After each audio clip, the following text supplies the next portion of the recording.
إن الحمد لله نحمده ونستعينه ونستغفره ونعوذ بالله من شرور أنفسنا ومن سيئات أعمالنا من يهده الله فلا مضل له ومن يضلل فلا هادي له وأشهد أن لا إله إلا الله وحده لا شريك له وأشهد أن محمدا عبده ورسوله من بعد. Today is Sunday 14 Jumada al-Ula 1446 corresponding to November 17, 2024. Today inshallah we'll explain page 462 Surat Azoumar chapter 39. Allah subhanahu wa ta'ala says, أعوذ بالله من الشيطان الرجيم فمن أظلم ممن كذب على الله وكذب بالصدق إذ جاءه أليس في جهنم مثوى للكافرين والذي جاء بالصدق وصدق به أولئك هم المتقون لهم ما يشاءون عند ربهم ذلك جزاء المحسنين ليكفر الله عنهم أسوأ الذي عملوا ويجزيهم أجرهم بأحسن الذي كانوا يعملون. The punishment of the disbelievers and liars and the reward of the sincere believers. The idolaters uttered lies against Allah subhanahu wa ta'ala and said that there were other gods to be worshipped besides Allah subhanahu wa ta'ala. There was no worship Allah alone. And claimed that the angels were the daughters of Allah. And this is the mushrikeen. The polytheist says that the angels are the daughters of Allah subhanahu wa ta'ala. The Christians and also the Jews said that Allah had a son. Christians said Isa is the son of Allah, and the Jews said Uzair, Ezra, is the son of Allah. As Allah says in the Quran, وقالت اليهود عزير ابن الله وقالت النصارى اليهود ابن الله. Glorified be He subhanahu wa ta'ala, far above all that they say. He is alone, He is complete in His one, He does not need a son, He does not get or begets, and there is no one like Him subhanahu wa ta'ala. Moreover, they rejected the truth when it came to them on the lips of the messengers. Peace and blessings be upon them all. Allah subhanahu wa ta'ala says, فَمَنْ أَظْلَمُ مِمَّنْ كَذَبَ عَلَى اللَّهِ وَكَذَبَ بِصِدْقِهِ إِذْ جَاءَهُ. Then who does more wrong than the one who utters a lie against Allah and denies the truth when it comes to him? Meaning, there is no one who does more wrong than such a person, because he combines the two aspects of falsehood, disbelief in Allah and disbelief in the Messenger of Allah sallallahu alaihi wasallam. They made false claims and rejected the truth, and Allah threatened them with hellfire. And He says, is there not in hell an abode for disbelievers? أَلَيْسَ فِي جَهَنَّمَ مَثْوًى لِلْكَافِرِينَ. Then Allah says, وَالَّذِي جَاءَ بِالصِّدْقِ وَصَدَّقَ بِهِ أُولَٰئِكَ هُمُ الْمُتَّقُونَ. And he who has brought the truth, that means the Messenger sallallahu alaihi wasallam, and those who believed in this truth, the Muslims. Mujahid, Qatada, Rabi' ibn Anas, and Ibn Zayd said, the one who brought the truth was the Messenger sallallahu alaihi wasallam. Abdul Rahman ibn Zayd ibn Aslam said, وَالَّذِي جَاءَ بِالصِّدْقِ means the Messenger sallallahu alaihi wasallam. وَصَدَّقَ بِهِ, those who believe therein, means the Muslims. أُولَٰئِكَ هُمُ الْمُتَّقُونَ, they are those who have taqwa. Ibn Abbas, may Allah be pleased with him, said, they fear and shun shirk. Taqwa means they are afraid of falling into shirk. Because taqwa in Arabic, the linguistic meaning is to be careful of something. To be careful of something. So the muttaqun, they are careful of falling into shirk, which is the biggest sin, and then other sins as well. لَهُمْ مَا يَشَاءُونَ عِنْدَ رَبِّهِمْ. They shall have all that they will desire with their Lord, meaning in paradise. Whatever they ask for, they will have in paradise. We ask Allah to make us and our progenies and all the Muslims among them. ذَلِكَ جَزَاءُ الْمُحْسِنِينَ لِيُكَفِّرَ اللَّهُ عَنْهُمْ أَسْوَأَ الَّذِي عَمِلُوا وَيَجْزِيَهُمْ أَجْرَهُمْ بِأَحْسَنِ الَّذِي كَانُوا يَعْمَلُونَ. That is the reward of doers of good, so that Allah may expiate from them the evil of what they did and give them the reward according to the best of what they used to do. This is like the ayah where Allah subhanahu wa ta'ala says, أُولَٰئِكَ الَّذِينَ نَتَقَبَّلُ عَنْهُمْ أَحْسَنَ مَا عَمِلُوا وَنَتَجَاوَزُ عَنْ سَيِّئَاتِهِمْ فِي أَصْحَابِ الْجَنَّةِ وَعَدَ الصِّدْقِ الَّذِي كَانُوا يُوعَدُونَ. They are those from whom we shall accept the best of their deeds and overlook their evil deeds. They shall be among the dwellers of paradise, a promise of truth, which they have been promised. Ask Allah to make us among them.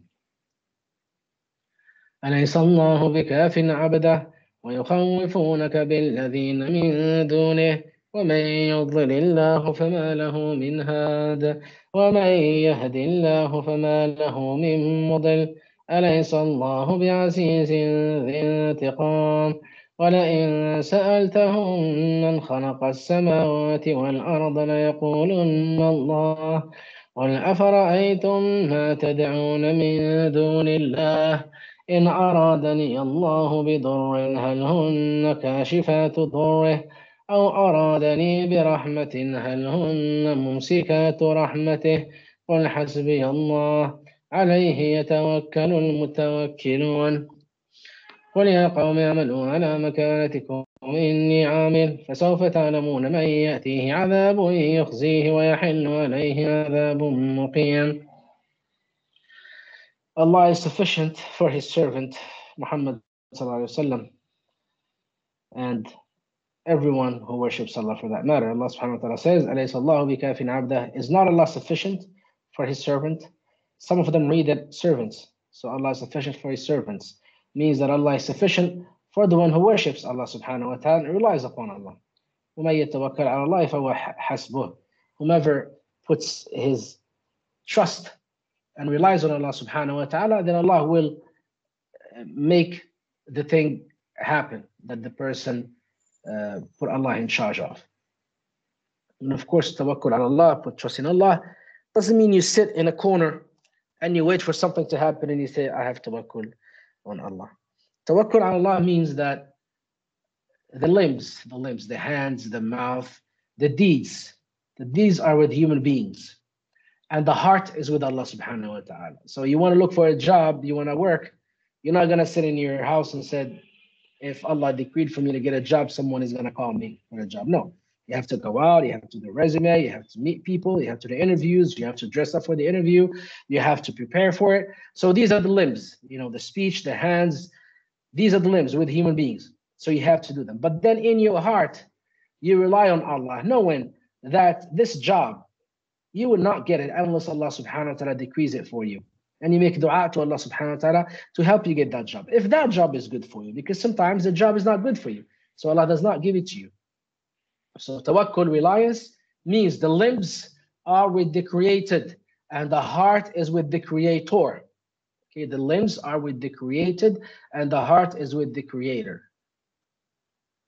الجوارح مع المخلوق والقلب مع الخالق. This is tawakkul, okay? So many people think that tawakkul means you just sit there in a masjid and wait for things to happen to you. This is tawakkul. Allah subhanahu wa ta'ala does not like those kind of people. It's laziness, and they think that they are smarter because you're going to sit in a masjid as opposed to other people who are undertaking the necessary steps to make things happen. So we do the deeds and we make dua and our hearts with Allah subhanahu wa ta'ala.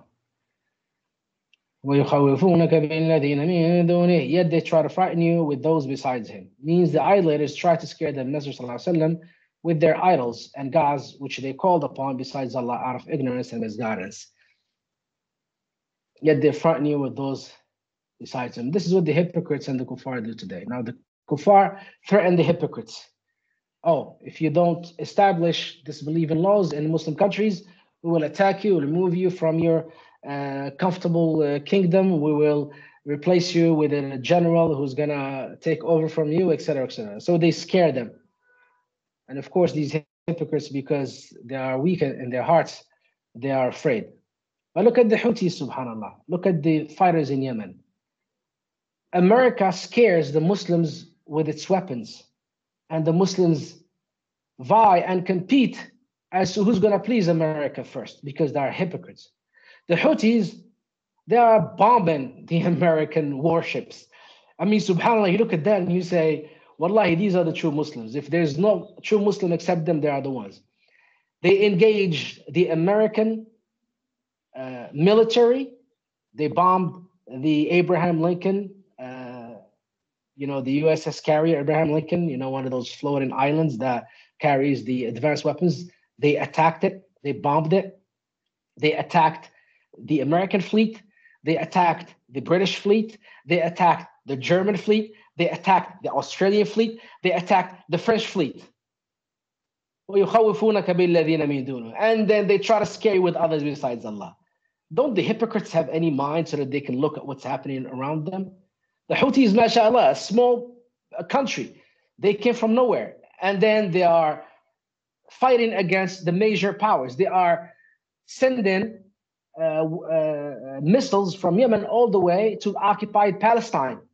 While the Sisi, who is actually a Jew, may Allah curse him, who has borders with the Jews, all he can do is act like he doesn't see what's happening and let the Egyptians go support their brothers. Just act like you don't know what's happening. No, Sisi actually is declaring war on Hezbollah and declaring war on the Houthis. Why? Because he's a Jew defending the Jews. May Allah curse him and curse bin Salman and curse bin Zayd and curse the King Abdullah of Jordan, because these four are true hypocrites who are supporting materialistically, like with weapons and soldiers, that supported the Jews, kill our brothers and sisters. More than 43,000 dead in Palestine. These four despots, ask Allah subhanahu wa ta'ala to humiliate them in this world before the hereafter. Ask Allah subhanahu wa ta'ala to see that their death is going to be much worse than the death of the Qaddafi. Ask Allah subhanahu wa ta'ala for them to be cut, their limbs to be cut in small pieces before dying, so that they can taste the punishment because of what they did. You know what is 43,000 Muslims being slaughtered like sheep? And these evil people who claim that they're ruling the Muslims are actually physically helping the Jews with weapons and money and military. Saudi Arabia is the one that told the Jews, fight and destroy the resistance and we will pay for your war. The Jews cannot fight a war more than a week or two. They could never fight a long-term war. But because they have these hypocrites behind them with the petrodollars, with the Muslim monies from the Emirates and Saudi Arabia, they are paying for the war of the Jews to kill our brothers and sisters. So, subhanallah, وَيُخَوِّفُونَكَ بِالَّذِينَ مِن دُونِهِ. Look at, subhanallah, the Prophet ﷺ did have many ahadith about Yemen. He ﷺ said, إِنِّي لَأَجِدُ نَفَسَ الرَّحْمَنِ مِنَ الْيَمَنِ. I see that the breathing for the Muslim ummah comes from the Yemen. Like, we're looking everywhere. 2 billion Muslim weak, not strong. 2 billion Muslims, they can't defeat 14 million Jews. I mean, if we just take a walk in Palestine, we'll solve the problem. We'll just take a walk. We don't have to have weapons. But of course, the hypocrites are closing the borders so that doesn't happen. And then Allah subhanahu wa ta'ala brings our brothers in Yemen, as the Prophet ﷺ says, and then we see things that are miracles in front of our eyes. They are fighting against these 5 major powers, and they are bombing the Jews in the middle of their homes. Their weapons cannot be intercepted by the most modern weapons that the West has. And this in itself is a miracle. Not only that, but the Yemenis sent soldiers to Lebanon so that they can fight against the Jews. What can we say? All we can say is that the Prophet ﷺ said the truth, that first of all, Allah brings the breathing for this ummah from Yemen. This is number one. Second thing that the Prophet ﷺ said about the people of Yemen. The people of Yemen are going to be among the first ones to drink from the hawd of the Prophet ﷺ. The people of Yemen, this is the Sahih Muslim. This is not a weak hadith. This is authentic hadith that the scholars, the American turbans of Saudi Arabia never spoke about. I've been listening to them for you. I never heard this hadith from the scholars of Saudi Arabia because it's not for the benefit of the Americans. When a hadith that's very weak speaks about their enemies, they bring it.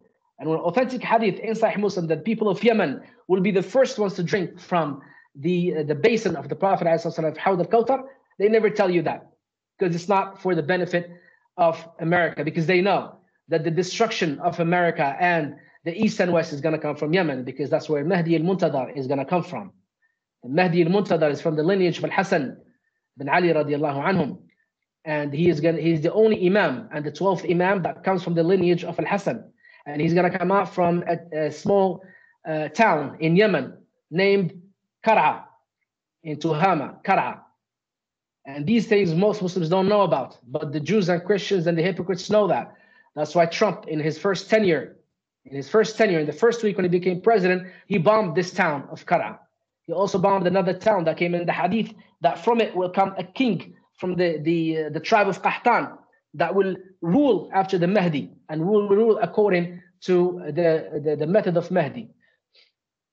So these people know that their end is near, and it's going to be from Yemen, inshallah. As the Prophet ﷺ said, it's a matter of time. It's a matter of time, and it's not a long time, inshallah, according to what we have seen, because all the things that the Prophet ﷺ said would happen before Mahdi shows up already happened. So personally, I don't know the unseen, but according to what I've seen, okay, I don't know the unseen, but according to what I've seen, no pun intended, it may be this Hajj. This coming Hajj, inshallah, maybe the fitna, where the ruler of Saudi Arabia will die, and three of the children of a king, not necessarily brothers, but they're all children of king, will fight over who's going to rule Saudi Arabia, and no one is going to win, as the Prophet ﷺ said. And during this fitna, the fitna is going to happen during Hajj time, which is around the 10th of Dhul Hijjah. Al-Mahdi al-Muntadar is going to be given a bay'ah on the 10th of Muharram, on the day of Ashura, on a Saturday, between al-Rukn and al-Maqam, between the Black Stone and between Maqam Ibrahim. And if you look at the calendar today, according to the calculation, the 10th of Muharram of next year is going to be on a Saturday. Is going to be on a Sunday. This is according to the calculation. So of course, the calculation is plus or minus 1 or 2 days. So inshallah, as we said, we ask Allah subhanahu wa ta'ala to make this coming Muharram the day that Mahdi al-Muntadar will be given bay'ah. And when bay'ah is given to him, he will be supported by the tribes of Yemen called Hamadan, Khawlan, and Himyar, according to the hadith. All these are hadith. We don't speak from our minds. And he will conquer the land of Arabia. And after that, he will conquer the Persians. And then after that, he will conquer the Christians in the Battle of Armageddon, as the Christians name it. And according to a hadith, the one who's going to lead the Battle of Armageddon for the Christians, his name is Tibr or Tabara or Tabaris. So this is how the name came. Tibr, Tabara, Tarab, Tarab, Tibar, Tarab. So, some scholars said that it sounds like Trump. Because Trump, the name Trump means triumph and trumpet, something with music. Tarab, Tibr, Tarab. So the Rawi, as the scholar said, the Rawi, the one who narrated the hadith, may have mistaken, like changed the order of letters. Instead of saying Tarab, he said Tabar. Okay, Tibr, Tarab, Taram. So Taram, in Arabic, if you write Trump, you write Taramb. So it's very near. In other words, we don't know the unseen, but most likely Allah knows best that this is what's going to happen. And the reason why I'm saying this is that we need to prepare ourselves to give the bay'ah to Mahdi al-Muntadar. Why?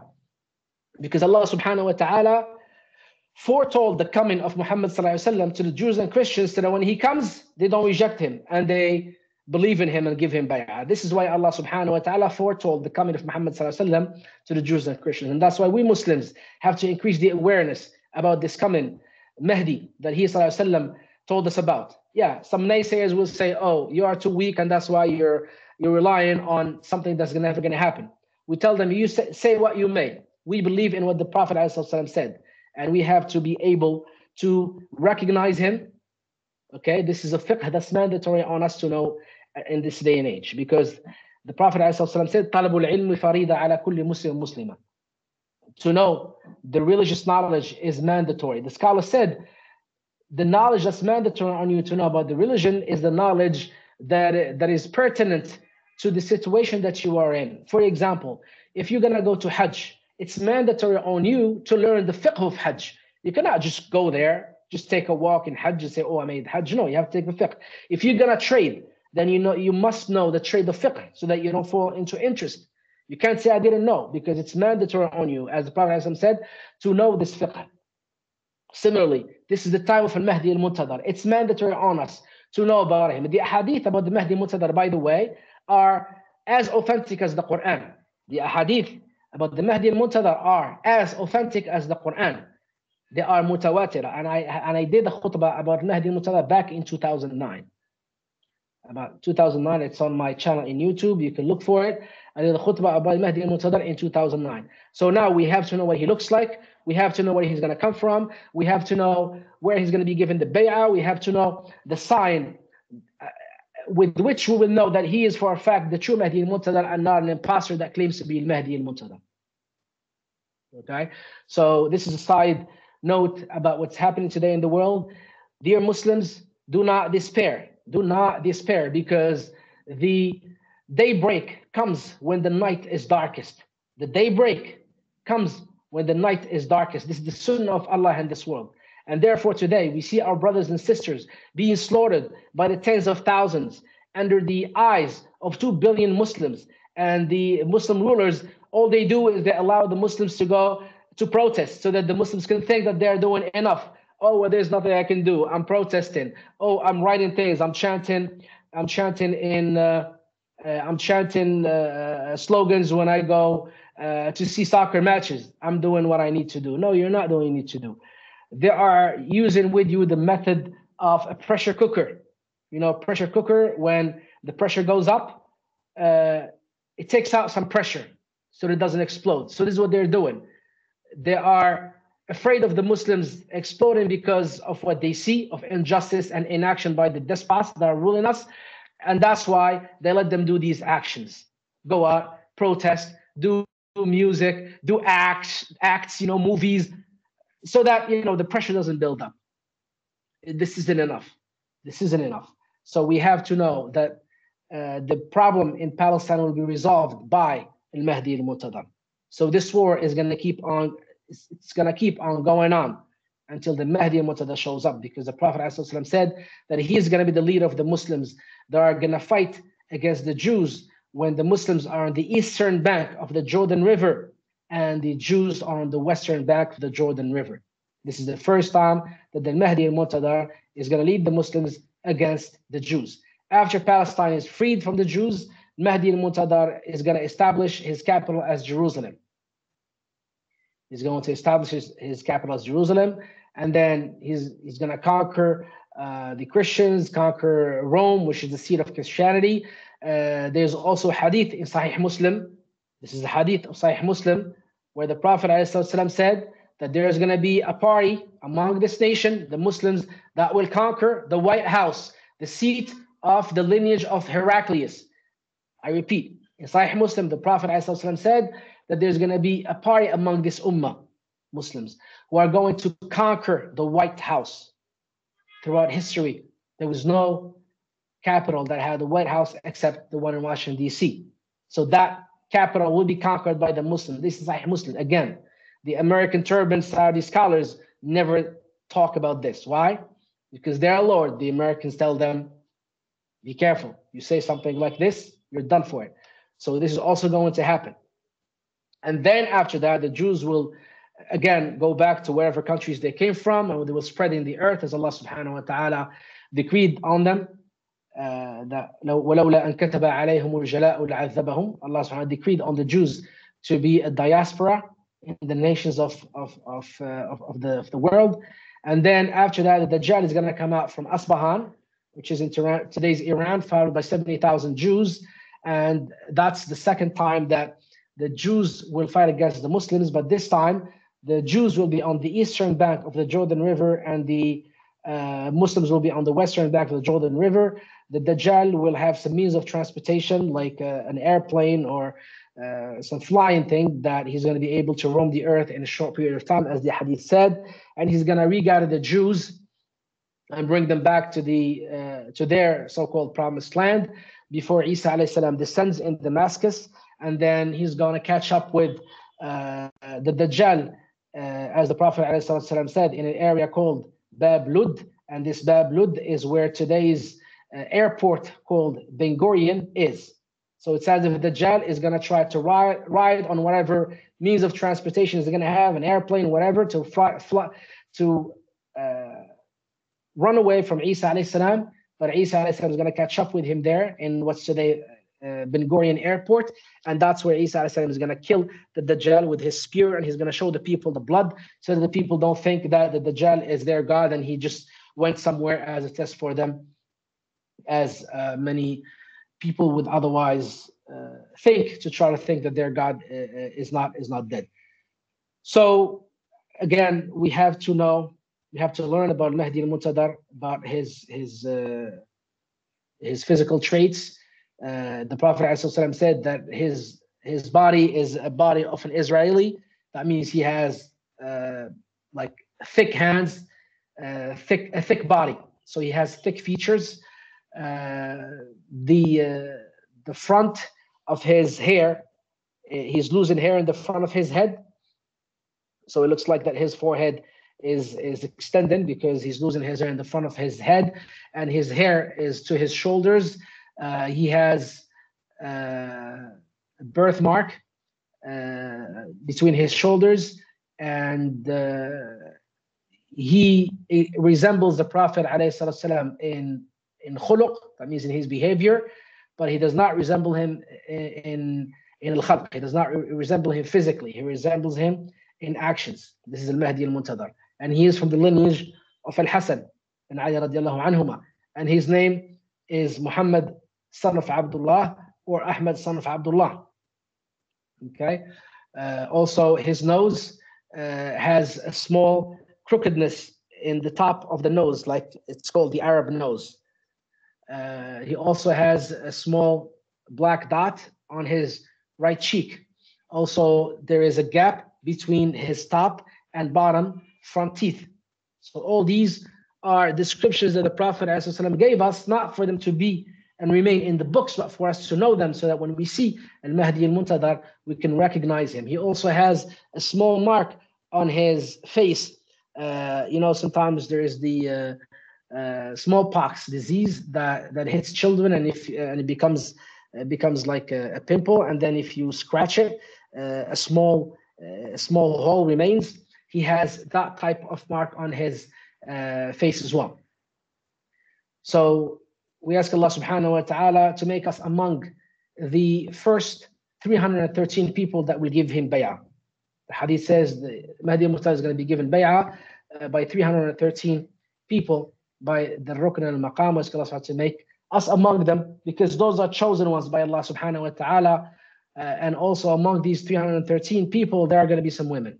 Not all of them men. There are going to be some women among them, because in this ummah, when a woman obeys her Lord and she does what her Lord tells her, she becomes much better than many men who are following the way of the disbelievers in the way they think and in the way they act. So let's go back to this. We should not be afraid of anyone except Allah subhanahu wa ta'ala. Don't be afraid of jail, because you may just hit someone while driving and go to jail. La qaddar Allah. You may kill someone by mistake and go to jail.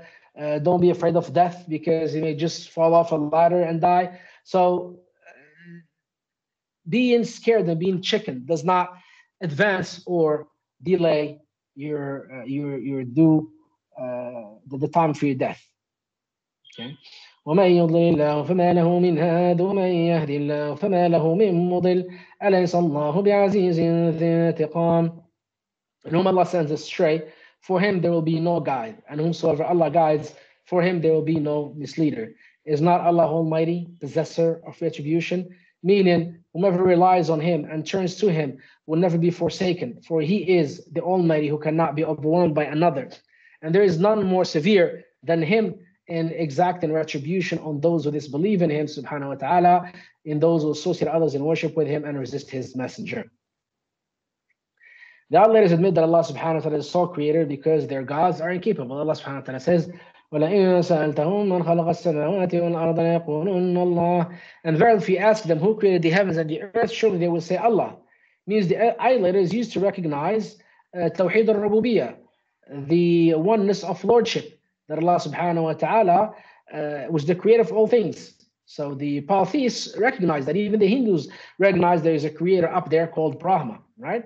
But despite that, they worshipped others besides Allah subhanahu wa ta'ala. They worshipped others who had no power to bring benefit or cause harm. So Tawheed, basically, there is Tawheed al-Rububiyyah and Tawheed al-Uluhiyyah. Tawheed al-Rububiyyah is what descends from Allah to us. Allah, He creates us. Allah gives us rain. Allah gives us provision. Allah helps us. This is everything. Tawheed al-Rububiyyah comes from Allah subhanahu wa ta'ala, comes from up. Tawheed al-Uluhiyyah is what goes from us to Allah subhanahu wa ta'ala. We worship Allah. We make dua to Allah. We rely on Allah. This is uluhiyyah, from us to Allah subhanahu wa ta'ala. And of course, they have to be, to go hand in hand, they have to be together. So these polytheists, they received from Allah but they gave to other gods, other false gods. So they worshiped other false gods instead of worshiping Allah subhanahu wa ta'ala. They slaughtered to those false gods. They made dua to those false gods. When they get sick, they go to these false gods, graves or whatever. They tell them to cure us. When they cannot have children, they go to these graves and they tell them that they want to have children. So obviously the women, they get abused by those taking care of that grave. And then they get pregnant from zina. And then they say, oh, that wali gave me a son or a daughter. So, Tawheed al-Rububiyyah and Tawheed al-Uluhiyyah. Tawheed al-Rububiyyah, the oneness of lordship. Tawheed al-Uluhiyyah, the oneness of worship. Lordship comes from Allah to us. Worship goes from us to Allah subhanahu wa ta'ala. قل أفرأيتم ما تدعون من دون الله إن أرادني الله بضر هل هن كاشفات ضره أو أرادني برحمة هل هن ممسكات رحمته.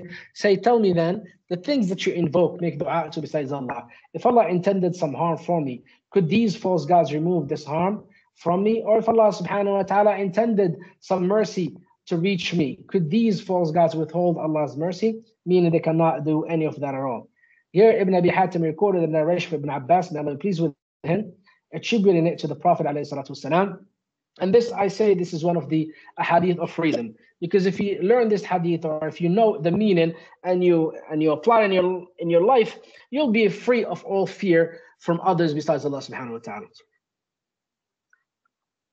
So the Prophet ﷺ said, احفظ الله يحفظك احفظ الله تجده تجاهك تعرف إلى الله في الرخاء يعرفك في الشدة إذا سألت فاسأل الله وإذا استعنت فاستعن بالله واعلم أن الأمة لو اجتمعوا على أن يضروك بشيء لم يكتبه الله عليك لم يضرك ولو اجتمعوا على أن ينفعوك بشيء لم يكتبه الله لك لم ينفعوك جفت الصحف ورفعت الأقلام واعمل لله بالشكر في اليقين واعلم أن في الصبر على ما تكره خيرا كثيرا وأن النصر مع الصبر وأن الفرج مع الكرب وأن مع العسر يسرا.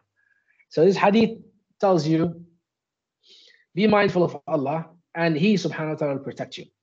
That means be mindful of Allah, meaning do not disobey Allah. احفظ الله means احفظ أوامر الله. Whatever Allah ordered you to do, do it. And then Allah will protect you. Be mindful of Allah and you will find Him ever with you. Turn to Allah in times of ease and He will turn to you in times of difficulty. If you ask anyone for anything, then ask Allah. Of course, this means asking for something that no one else can do except Allah subhanahu wa ta'ala. Give you children, as we said, like give you a job, etc. But at the same time, we have to undertake the necessary steps. We have to get married. We have to look for a job. Okay, but of course, we know that at the end, only if Allah decreed something for us to happen is when it's going to happen. If you seek help from anyone, then seek help from Allah. Know that even if the entire nation were to come together to do you some harm, like what the kuffar now they're doing, they came together to try to defeat the Houthis, that Allah has not decreed for you, they will never be able to harm you. So, with all their weapons, etc., and their advanced weaponry and war industrial complex, they were unable to defeat them. Not only that, but they said they are surprised with the arsenal and the sophisticated weapons that the Houthis have. Why? If Allah is with you, not America, not anyone else can defeat you. They will never be able to harm you. And if they were to come together to do you some good that Allah has not decreed for you, O hypocrites, because you're afraid for your kingdom, they will never be able to do that. Because when Allah's decree comes to pass for you to lose your kingdom, either through death or through someone else taking it from you by force, it's going to happen. The kuffar cannot help you. Not only that, but actually the kuffar may be the ones that can take away your kingdom, the same way they did with other rulers that were with them, but then after that they betrayed them at the end. The pages have dried. That means the pages of what Allah subhanahu wa ta'ala has written in the preserved tablet, and the pens have been lifted. No more writing. In other words, what Allah decreed in the preserved tablets is what's going to happen, is going to come to pass. Strive for the sake of Allah with thankfulness and firm conviction, because to have taqwa of Allah is how to thank Allah subhanahu wa ta'ala, and know that in patiently persevering with regard to something that you dislike, there is much goodness. So sometimes a lot of bad things happen to us. We have to have sabr, and Allah subhanahu wa ta'ala is going to give us a lot of ajr, a lot of goodness going to come out from this thing that was seemingly evil at first when it happens to us. Victory comes with patience. A way out comes from difficulty. and with hardship comes ease. So I ask Allah subhanahu wa ta'ala to solve the difficulty for our brothers and sisters in Palestine and the whole ummah soon by the coming of al-Mahdi al-Muntadhar, as he ﷺ promised us. قُلْ حَسْبِيَ اللَّهُ عَلَيْهِ يَتَوَكَّلُ الْمُتَوَكِّلُونَ. Say, sufficient for me is Allah. I mean, Allah is enough for me as a protector and as a helper. In Him, those who trust must put their trust. As He subhanahu wa ta'ala mentions in another ayah, عَلَيْهِ تَوَكَّلْتُ وَعَلَيْهِ فَلْيَتَوَكَّلِ الْمُتَوَكِّلُونَ. In Him I put my trust, and let all those that trust put their trust in Him. This is like the ayah that Allah subhanahu wa ta'ala told us about Hud alayhi salam. He said to his people, إِن نَقُولُ إِلَّا تَرَاكَ بَعْضُ آلِهَتِنَا بِسُوءٍ قال إني أشهد الله واشهدوا أني بريء مما تشركون من دونه فكيدوني جميعا ثم لا تنظرون إني توكلت على الله ربي وربكم ما من دابة إلا هو آخذ بناصيتها إن ربي على صراط مستقيم. All that we say is that some of our gods have seized you with evil. He said, I call Allah to witness and bear you witness that I am free from that which you ascribe as partners in worship with Allah subhanahu wa ta'ala. So plot you against me, all of you, and give me no respite. I put my trust in Allah, my Lord and your Lord. There is not a moving creature except that He has the grasp of His forelock. Verily, my Lord is on the straight path. Say, O my people, work according to your way. This is a threat and a warning. In other words, stay on your disbelief. I am working according to my way of belief. Then you will come to know, you will learn the consequences. That means you will have a disgrace and torment because you are a disbeliever in this world, and on you will descend everlasting torment as a result of your disbelief. It means everlasting torment that's ongoing and eternal, with no escape, with which will come on a day of resurrection. We seek refuge with Allah from that. قل يا قوم اعملوا على مكانتكم إني عامل فسوف تعلمون من يأتيه عذاب يخزيه ويحل عليه عذاب مقيم. This is it for today. We ask Allah subhanahu wa ta'ala to save us from trials and tribulations. We ask Allah subhanahu wa ta'ala to bring back the Muslims to the true path, especially the women and the youth among them, and to make them gather around a single leader, al-Mahdi al-Muntadhar, that's going to lead them to establish Islam and justice in the world and destroy disbelief and shirk in this world. We ask Allah subhanahu wa ta'ala to destroy the state of the Jews and destroy the hypocrites and the Christians and all disbelievers who are helping the Jews. We ask Allah subhanahu wa ta'ala to destroy them with them. We ask Allah subhanahu wa ta'ala to purify the blessed land of Palestine from the filth of the Jews and to bring back to it the Khilafah as He ﷺ promised. And finally, we ask Allah subhanahu wa ta'ala to gather us in the highest paradise for Firdaus. Prophet Muhammad alayhi salatu salam wa akhiru da'wana alhamdulillahi rabbil alameen. And jazakum Allahu khairan for this.